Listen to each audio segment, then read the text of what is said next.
We are born free, and we will die free. The time in between, though, that's complicated. In that time, governments, institutions, and our egos will limit our ability to find true freedom in this life. These are real stories of real people overcoming the odds, persevering in justice, and unlocking their potential. Welcome to Finding Freedom.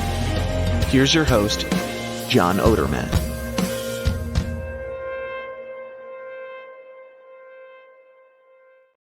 Hey, welcome back to another episode of Finding Freedom right here on the Lions of Liberty Network. And trying something new where I actually heard my intro there.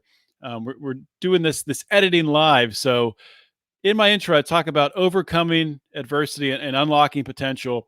And I think today's guest, Kristy Laschober, who has been on this show before back in 2021, I think her story really epitomizes that.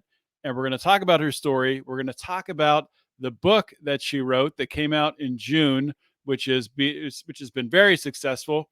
And we're going to talk about how she really applied that story and how that motivated her to write this book in order to share those lessons that she learned with everybody. So, Kristy, welcome to Finding Freedom. Great to have you back. John, thank you. This is great. Thank you so much. So you wrote a book. First of all, congratulations. I know that is a big task. So tell me a little bit about about that process of writing the book.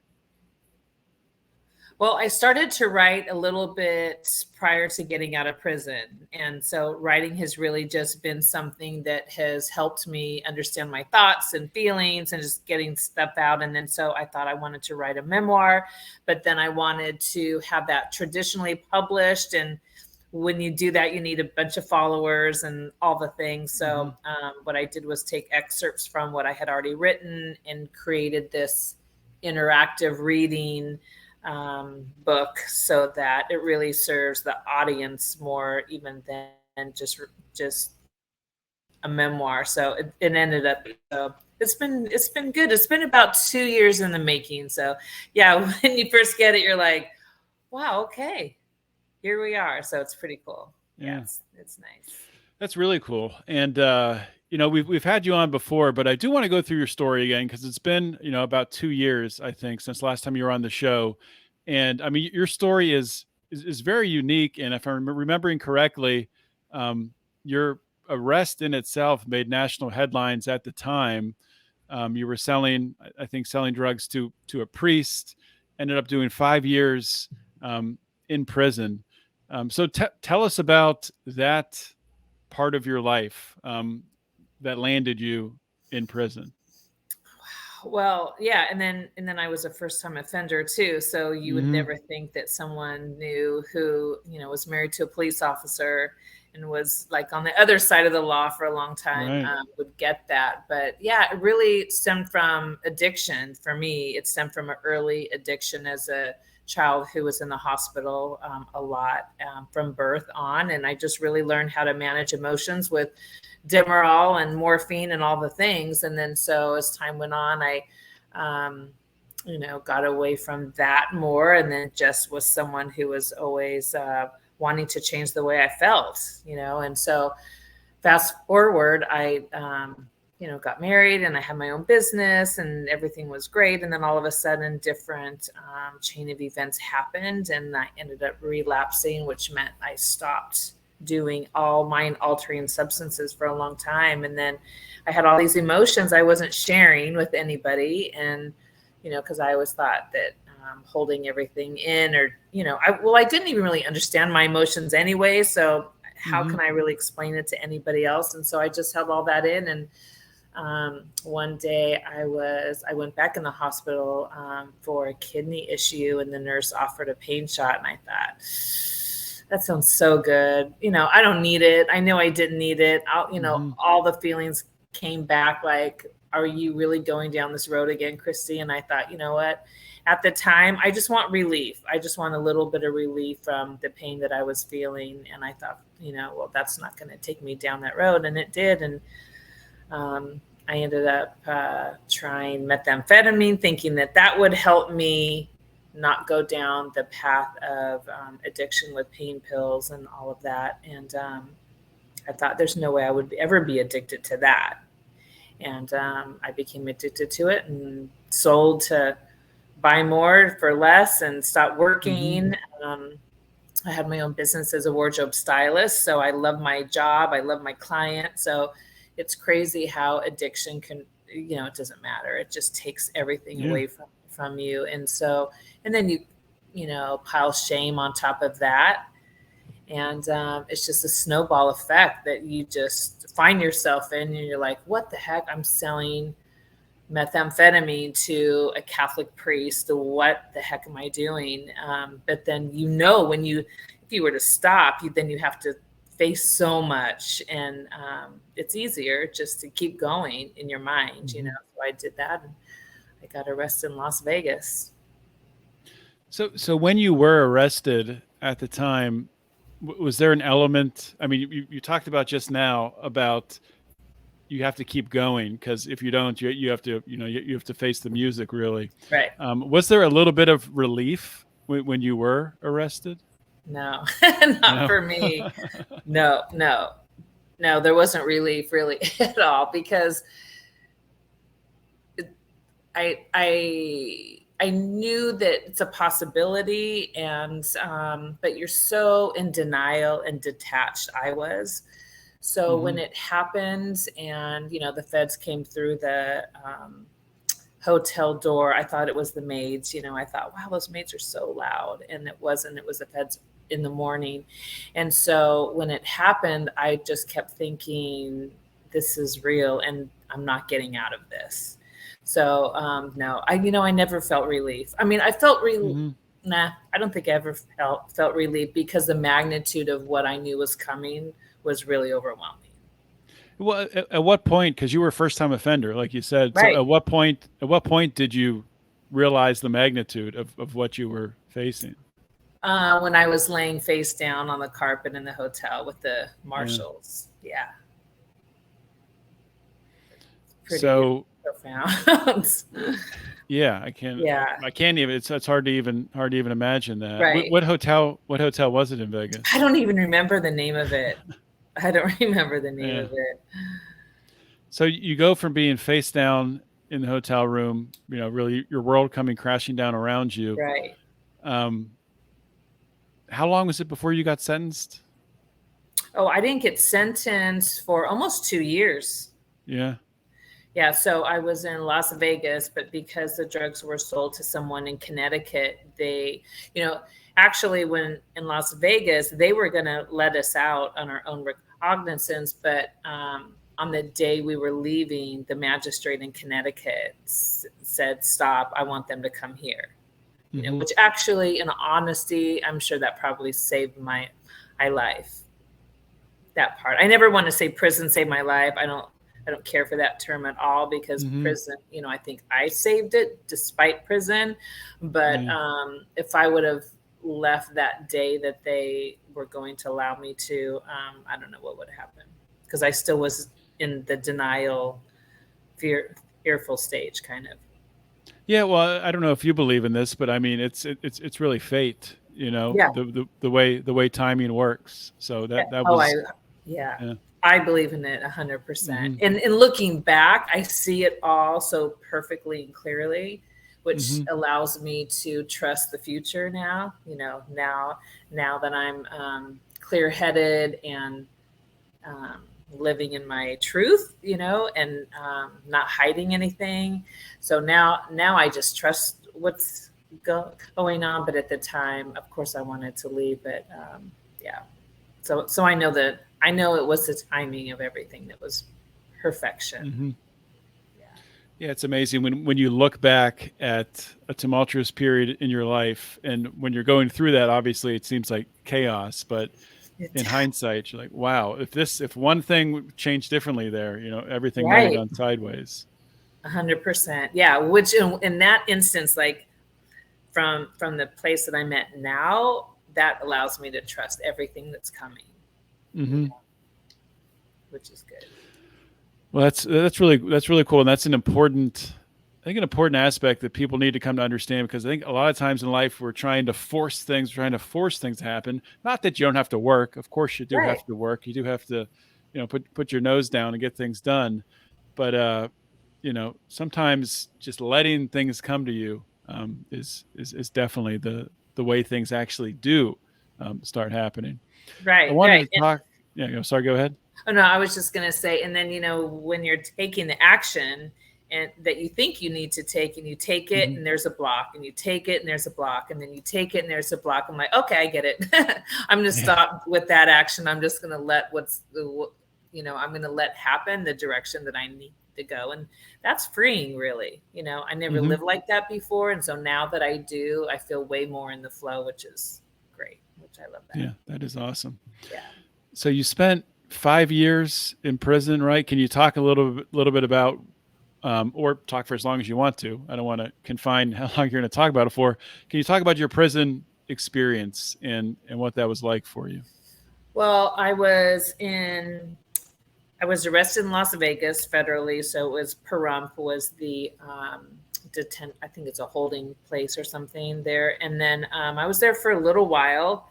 And I remember the girls were telling me that I was going, well, first of all, I think I don't know if it was a nervous breakdown that I had, but I kind of started hallucinating. I think my body was like, it couldn't take in exactly what was happening. And I also had some kidney stuff going on. So I went into the hospital for about a week, which I don't even remember really any of that. And then when I got back, the Las Vegas detention, I think center it's called, it was just a dorm room with a bunch of beds. And the whole time I'm thinking, like, I can't believe that I am here. Like, that's the phrase that I kept saying, because, I had opportunity. I have a great family. I'm in federal prison, and so I hadn't been sentenced, but when the magistrate said to come to Connecticut, the girls were saying that I would go on Con Air. And I was like, Con Air, like, that's crazy. I'm thinking they don't know what that, that's stupid. There's not a Con Air. That's just, with Nicolas Cage, but there's a Con Air. And so like I think I was there maybe a month or so. And then I got on Con Air and went to Oklahoma, I think first.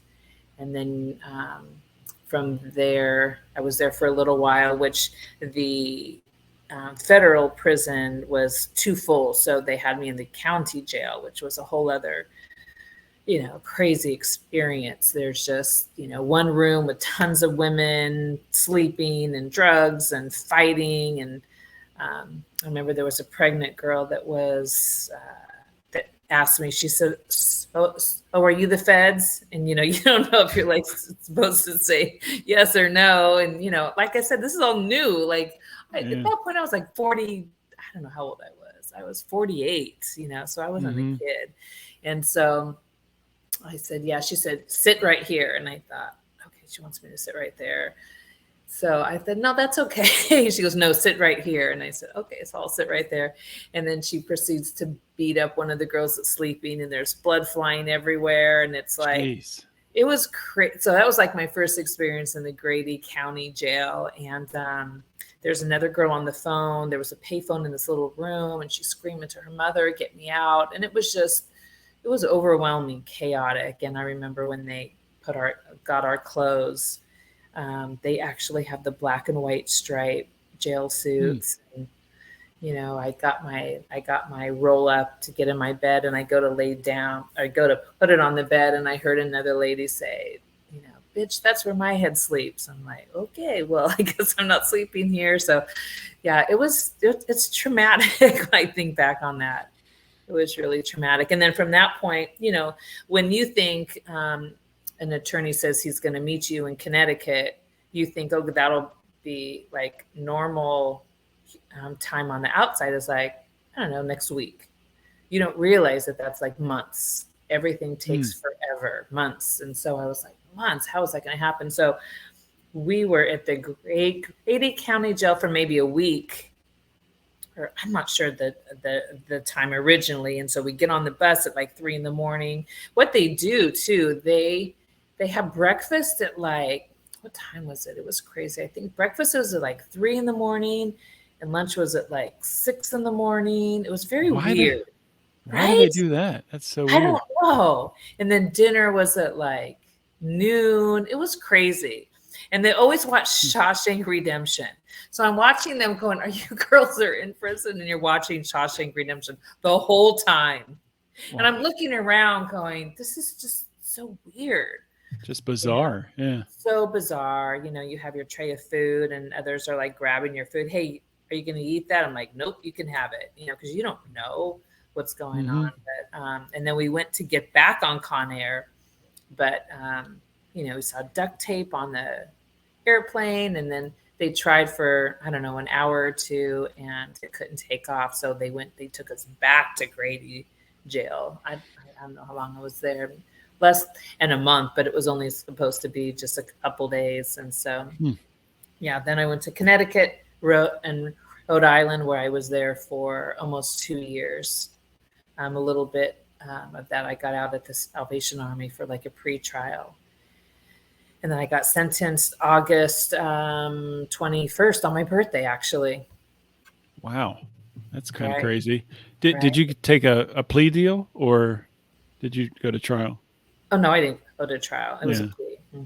And, you know, the interesting thing is they wanted me to tell on my co-defendant, who was the man that I had been seeing for many years.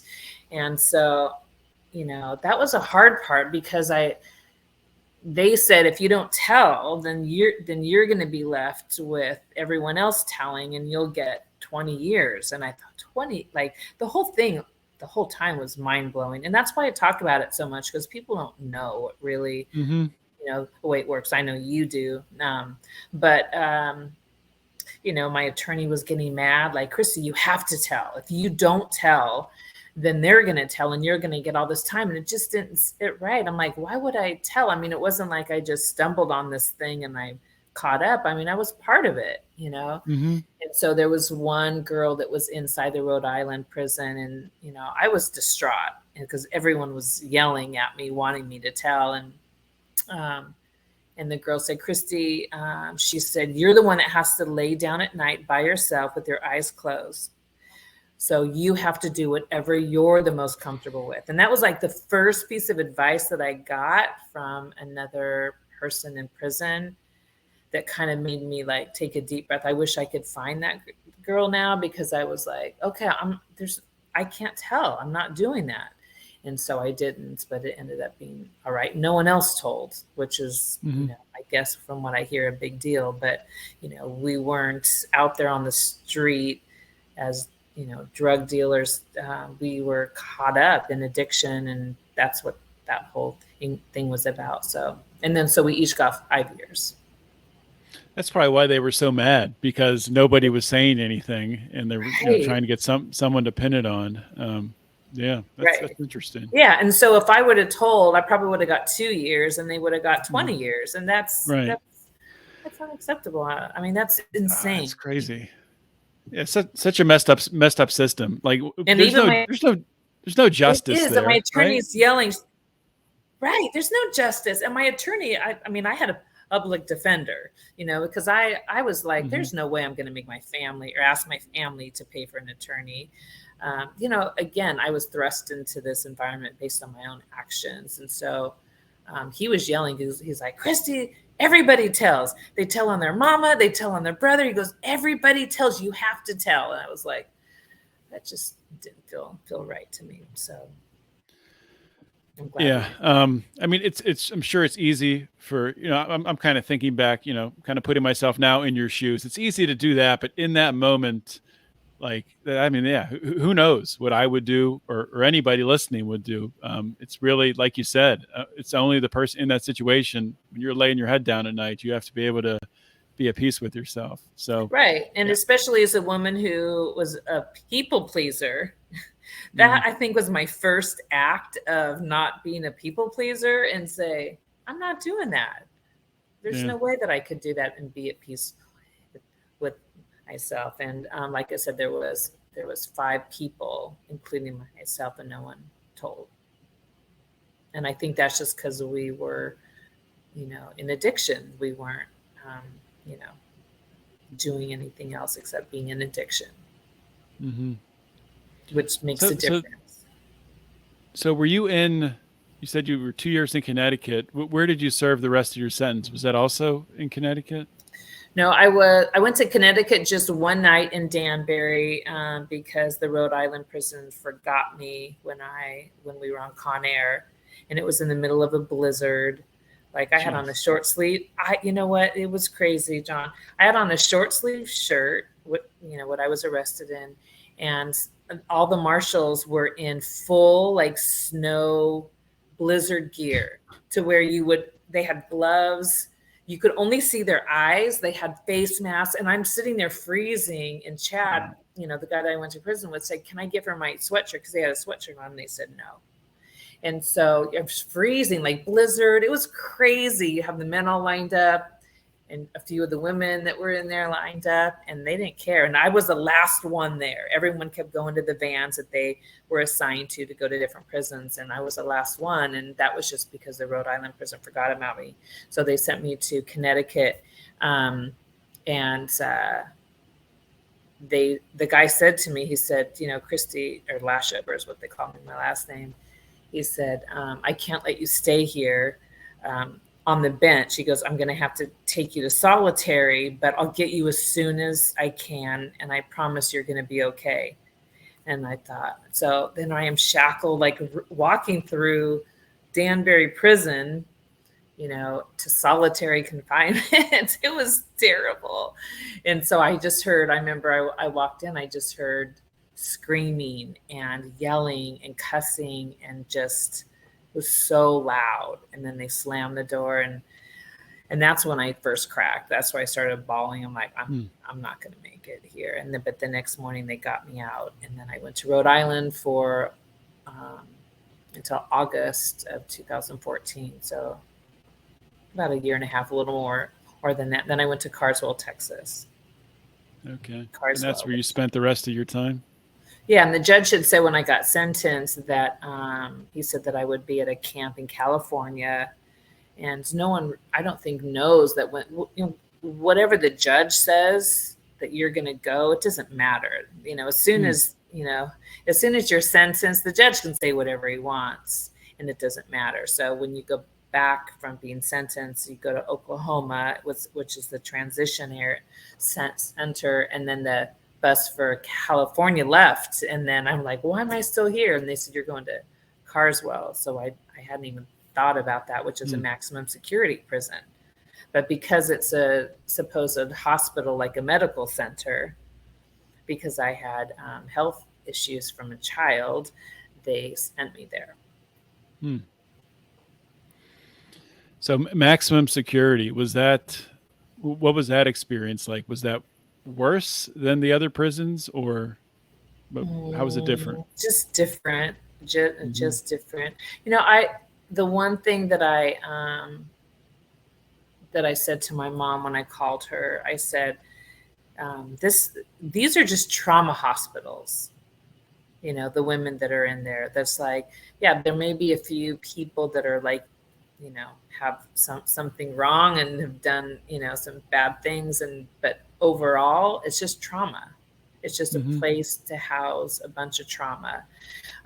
So I don't know. I mean, it's been 6 years since I got out, but the whole thing's scary. The whole thing's scary, and you don't know who to trust. But then you also, mixed in with that, you have women that are nurturers and kind and helpful. So it's very confusing, and you also just see a lot of pain in the air. There's just a lot of pain lingering. So I pretty much was someone who worked in landscaping, worked out. I was like, I am not going to leave here and be huge. So I refrained from the honey buns. And then, that was the one thing I kept thinking is, when I get out, I'll have food, So I worked out and ran. I learned to run. I say I learned because my sister at the same time is an ultra runner. So she was running 100 miles. Yeah. And we kind of talk about like she ran her 100 miles to process her pain, and then I'm in prison processing. So when I knew she'd be on her races, I'd be on the track running too. That's And really interesting. she had my name and number on her back, and we were both like mentally like, I'm with you, So that was cool. So I learned to run, and I learned how that really helped my head a lot. Yeah, it gives you a why, especially when you can tie that to someone so close to you. It gives you some little bit inspiration. I'm sure to help you through that. One thing you talked about there, which I'd never heard it phrased this way, but it makes total sense. With prisons are, trauma warehouses, or, Right. but they're not really treating the trauma. They're not healing. Although not to say that people don't, find peace and healing in prison. It sounds like you did, but am I right that really, a lot of that comes from within, being able to figure that out? It's not like the prison is helping you along that path. Not in any capacity. In fact, it's pretty much the other. There was a girl that she asked me to help her write out a kite, and she said that she was being abused by her father, who was a pastor. And she said, Kristy, I know I need some help. So while I'm in here, I'm going to try to work through that. And it came back. I mean, I saw with my own eyes, it said no services. Like they're not interested in helping in any capacity with that. Yeah. Wow. So really the healing, like the emotions with the other women that are in there, I found a lot of reprieve in religious services. It's funny because I thought if I worked there that would help, and I couldn't. Like again, like we said earlier, there was always a block. I couldn't get a job in religious services, but I got a job in landscaping, working in the flowers, and so that actually was a good way to process my emotions. And but there was a chaplain in Texas, in Carswell, who was extremely instrumental at not saying like this is what you need to believe, but it was very like, Kristy, there's something bigger than you. And so I'm going to show you all the things there are, and you get to decide what that is for yourself, which was such a gift. And so that kind of started, it started a little bit in Rhode Island with a lady that would come every Tuesday, and she would talk to the girls about Jesus. And I was like, that's one of the things I put in my book. I'm like, I'm not finding Jesus in jail. Like that's the epitome of what you hear. That's gross. I'm not doing that. And so she's like, she said, he has your undivided attention here. And so for some reason, when she said that, I was like, okay, I can look into that. And so I just found peace through spirit, is kind of what I call it. But yeah, it's I also learned about gospel when I was in there too. And so because it's so heavy and painful and traumatic in there, whenever there's anything that happens that brings peace, it's very profound. In the contrast of pain and peace is loud. And so I always wanted to go to wherever I found that peace. So I do want to get to talking about the book here in a minute, digging into some of the ideas and really, what you're sharing, the lessons that you learned about yourself through your own journey. But first, I do want to ask you, I can't remember if we talked about this last time. I want to ask you about getting out of prison and what that experience was like in that transition. So how did that work? It's interesting because I went into RDAP, which was the drug program, and everyone in Carswell was telling me, don't do it here. You're not going to graduate. They don't graduate anybody. And I thought, well, I'll do it. I'm not going to do anything wrong, so I'll for sure graduate, and I need to work on some stuff. But I didn't graduate, and they kicked me out right before I was going to go home. So which meant I had to do another year. But Chad, who I went into prison with, was in Sherwood, I think the name is, in Oregon, the federal prison. And he graduated, so he got out before me. And that's when we talk about the timing, because he got out before me, and wasn't successful in his ability to stay sober, I got to see him relapse. And so that made me decide to move to Oregon, where my family was at the time, which I didn't want to do. I really wanted to go home. I mean, I'm from Cali. I wanted to go home, but I knew that that would be the better place for me. So I went to Oregon. And so, like I said, I was in there a whole other year, which was painful. I mean, talk about me thinking it would be better if I wasn't on this planet. I really thought something must be wrong with me if I cannot graduate a drug program. And they actually said I was inauthentic, which is interesting now because, you know, I talk about authenticity. That's like my thing. But I didn't, you know, I was learning so much about myself, and, you know, when you're in a prison cell for 5 years, almost 5 years, and you're with yourself and you get to discover how you've been detached and all the things. So when I got out, I was sad that I wasn't going back home, but I knew that was the right thing.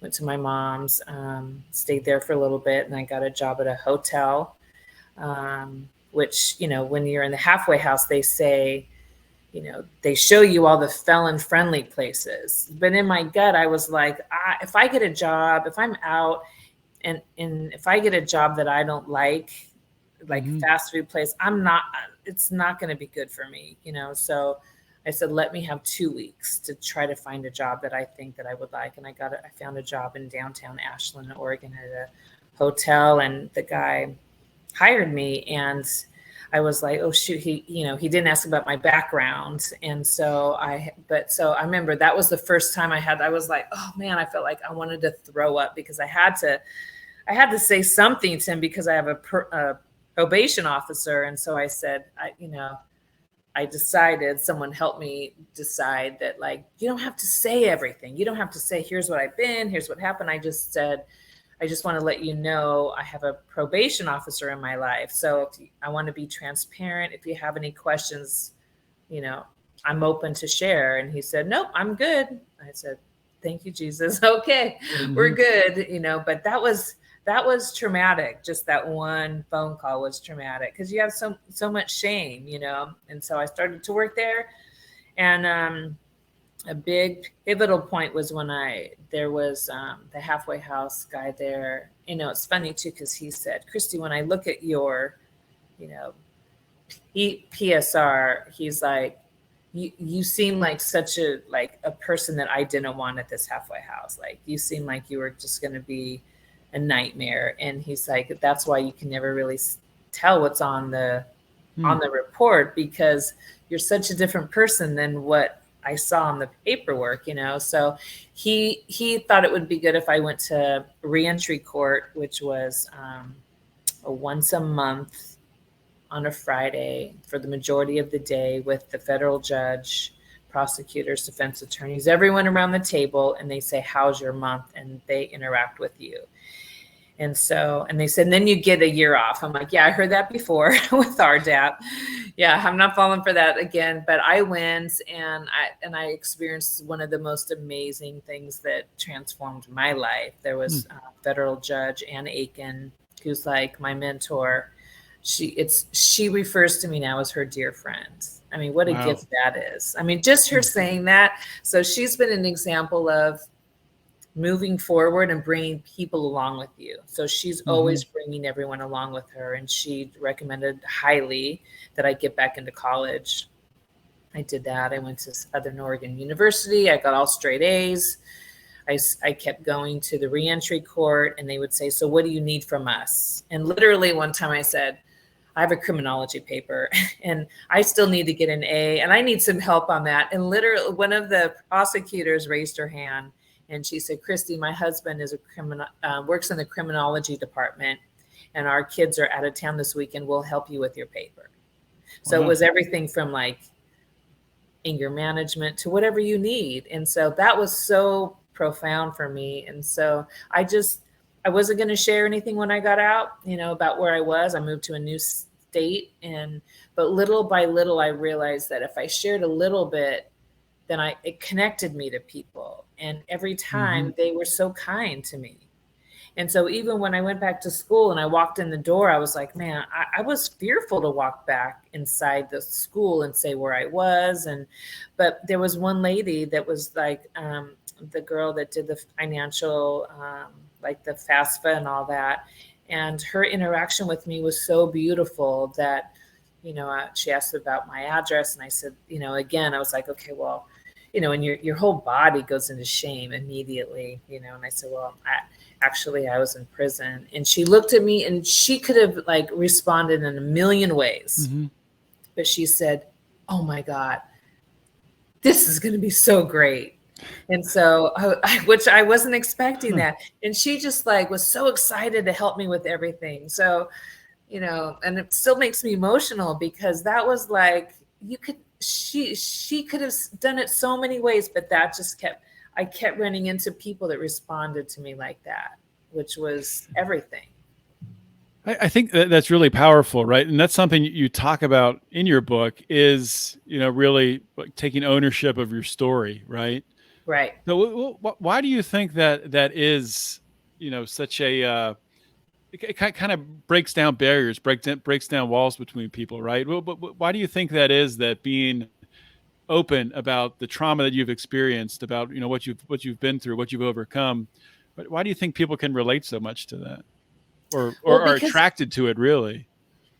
Yeah, now I know this. I didn't know this prior to prison. I didn't know this at all. It started with people writing me while I was inside and telling me about their secrets, which originally pissed me off because I was like, we were all together and you were hiding. But then I was hiding. No one was sharing. Women especially well, maybe men too, don't really share all this stuff. Men don't share anything. Okay, so everyone's walking around with a bunch of stuff. And so, but then what I've learned is that if I am disassociated from the things that I'm hiding, then I look at you doing the same thing and I'm going to judge the hell out of you. And because you're reflecting what I don't want to look at. And so I actually get angry about it and I don't want to, I'll judge it.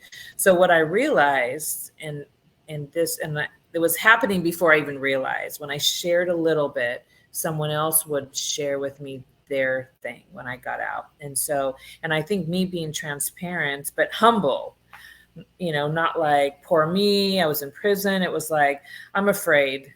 And I just got out of prison and I don't know what to do. People loved that, which was the opposite of what I thought, because they're like, wow, I have a bunch of stuff I'm afraid of, but I'm not telling anybody because I don't think I should, or I don't know how to say it. And so that's just been the thing. I think sharing with humility and being okay with some tears coming out, which was hard.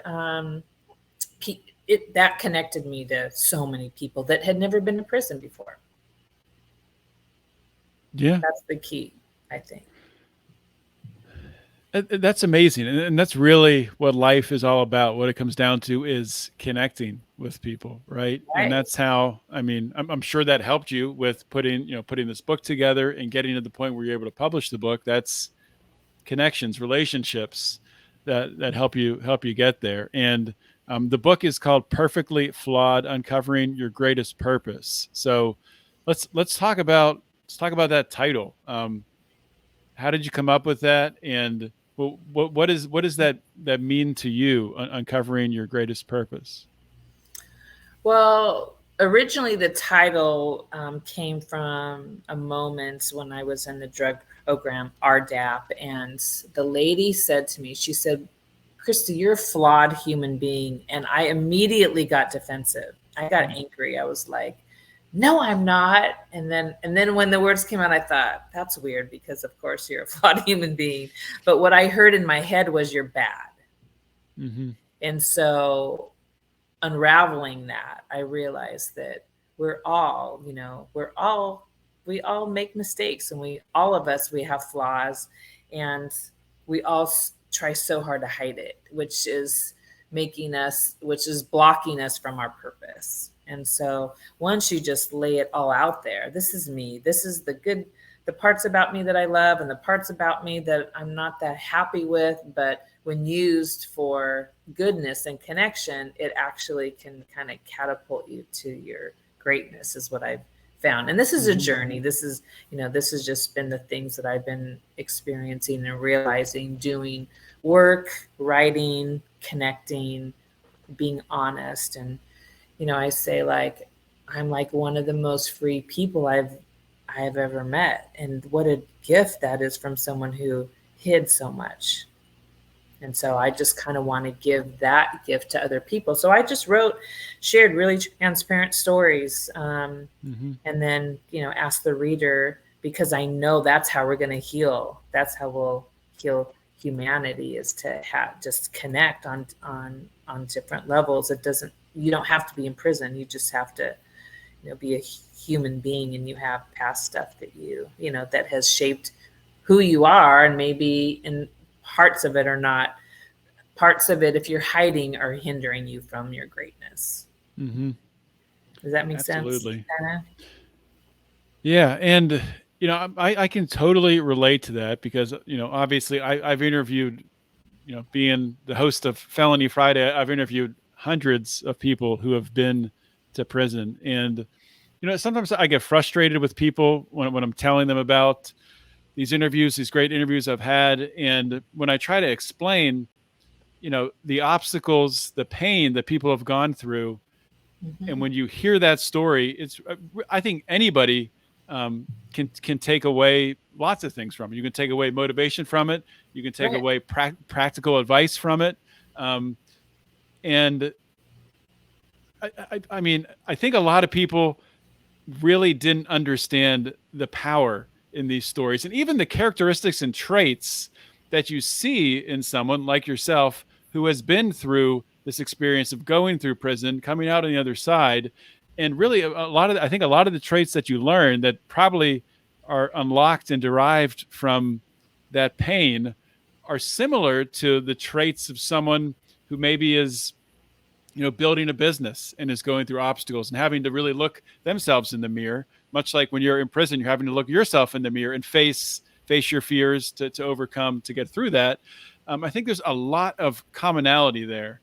And there's probably an idea for a book there somewhere relating the journey that people go through to come out and go through prison, come out successful on the other side, and those who are successful in other walks of life. So I'm not sure where I'm going with that question, but can you talk a little bit about really that pain that you experienced in prison and how you were able to use that to your advantage? Well, yeah, it's exactly the same, John. I mean, when you're inside, you're separate, you're cut off from the world. You're treated as, non-human. There is actually a box in the kitchen when you're going to get food that says not for human consumption. So like everything pointing towards you is like, you're not good, you're bad. And so, and you have that, and you have the shame, and you have the guilt. But then on the outside, people, like you said, they still have all the stuff, all the fears and the, they're not in prison, but they have the stuff they're hiding because, I always say, like, I had heard that everyone's born with a box of crayons, a 64, box of crayons, all the colors. But then one by one, we learn, whether you have great parents or not great parents, you learn that certain colors aren't going to work out for you. Like, that's a bad color. Don't use that. Don't use that. And then, people are left, and I think a lot of people in prison are left with like 8 colors, and the rest of the 50, whatever, I don't do the math well, but are gone. And so I think what I saw when I got out, like the commonality was kind of shocking to me. And so if one person can be vulnerable and transparent in their experiences, then that kind of gives everybody else permission to share their stories. There was one time in school when this professor said, I want to hear where you learned the qualities about being a leader. And my first thought was, I'm not going to tell him that I learned that in prison. That's too, I'm not really going to tell anybody here that I was in prison. And so he said, I'll go first. he said, and he was good looking. I thought he was from, Yale or something, like good, someone who's never done anything wrong. And he said, I was in jail all the time. I kept getting in fights. And so he told the whole story about how his sister signed him up for college, but it was like a real story. So then every one of us shared the truth, which like deepened all of our relationships. And I thought, wow, like I judged him thinking he would never know what that's like. And we all had truth. So I kept getting those lessons. And so I kept thinking, which kept helping me continue to just be honest and expect and know. And now the one thing in my book I do, I started this thing called the 33-day challenge. And it's the first one that we're doing because the book just came out last month, and it's a Facebook Live or Facebook group, private. And so I have 15 women. And so I ask them the questions from the book. And so they're answering those transparently in front of all of us. If they want, there's no judgment. If they don't want to, they don't have to. It's great that I don't feel like I need to control like hey, why aren't you writing? Of course I'd like them to, because I know that'll free them, but we're all on our own journey. And so Saturday was the first day, and it's just phenomenal. And again, shocking that we're all the same. I mean, there's only one girl in there that's been in prison. The rest have not, that have successful careers. And the pain or trauma, trauma, a lot of times that word feels heavy. Maybe you don't have what you thought was trauma, but you look at different situations that formed the way you do life now. And I think that's just how we all kind of connect. So we're only on day like 5. So I'm excited to watch them connect with each other and just know that, hey, we're all the same. And you're not alone. That's like the biggest thing. It doesn't matter if you've been in prison, but I think that's the barrier that those have not been in.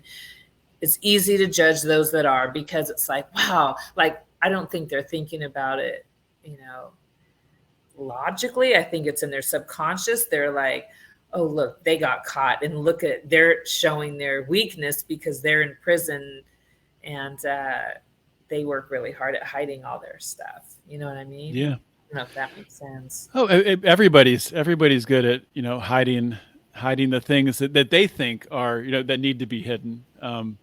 The skeletons in the closet, I guess, but, and then everyone has them. So it's so stupid to hide it. I mean, we end up building our own prison, right? We all have them. Every single solitary person on the planet has them. So 100%. Why not just say, here's my shit, and let's see what's your stuff, here's my stuff, and now let's go live and be happy and connect and joyful and useful.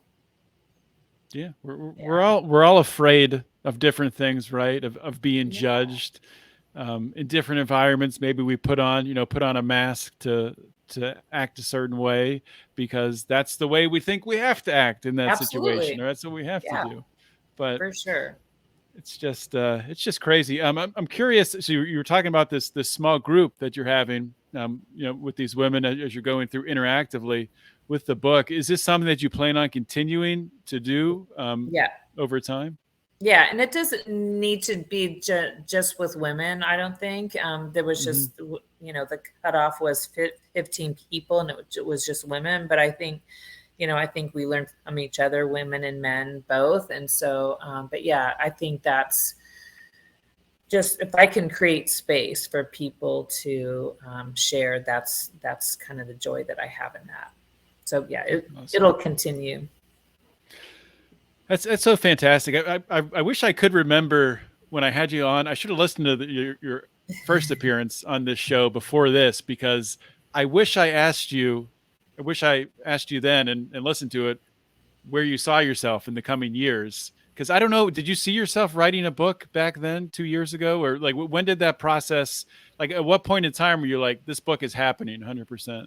Well, I saw myself writing the book because I did write a memoir that's like an 80,000 word, book. But no, I had no idea that I'd be living in New Orleans, and that like I'm going to Washington, D.C. next week to talk to Congress. And, it's crazy. There's a lot of times, John, that I saw my picture amongst like the director of the federal prisons, the pardon attorney, and a bunch of judges. And then they have my picture. It says author. And it really like I see it and I just stop and stare at it and just, it makes me emotional. Like, wow, and I know it all stems from doing the work, trusting the process, and being completely honest. And as soon as I know if there's one thing I'm hiding, that's when I'm going sideways.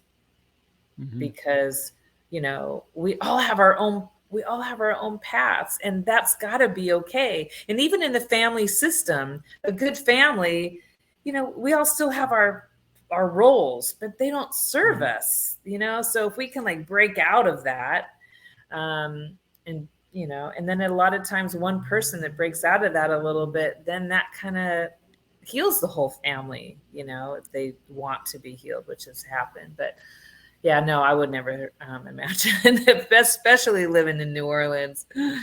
Yeah, I would never imagine. Cool. It's great. It's amazing. It's amazing how fast things can happen. When you look back, you're like, wow, that was only 2 years ago, 2.5 years ago. But right. It's pretty amazing. So we're going to go to the bonus here in just a minute. But before we do that, you can tell people where they can buy the book, where they can find anything else that you're working on, social media, any of that stuff you want to share. Yeah. So my website is KristyLaschober.com. So KristyLaschober.com. And then Perfectly Flawed is on Amazon. And then on all the social medias, I'm the same name, Kristy Laschober. And then I have my, I was doing the Freedom Exchange Project. I don't think I entered that I was speaking to you during that, but because I moved and my co-host moved, we have not done it this last year, but we were, we were interviewing those that have been in prison for a long time and then coming out kind of like you, like all the great things that they're doing. Cause I want others to see, hey, these are great people, just regular people. So we'll start up that again. And that's called the Freedom Exchange Project. So awesome. Those are the ways. Thank you. Well, we'll definitely, pick up Kristy's book and, check out everything she's working on. I love, bringing people back on the show, when you've accomplished something so awesome, written a book and you're helping so many people. So that's phenomenal, Kristy. Thanks for coming back. Thanks, John, so much. I really appreciate you. Thank you.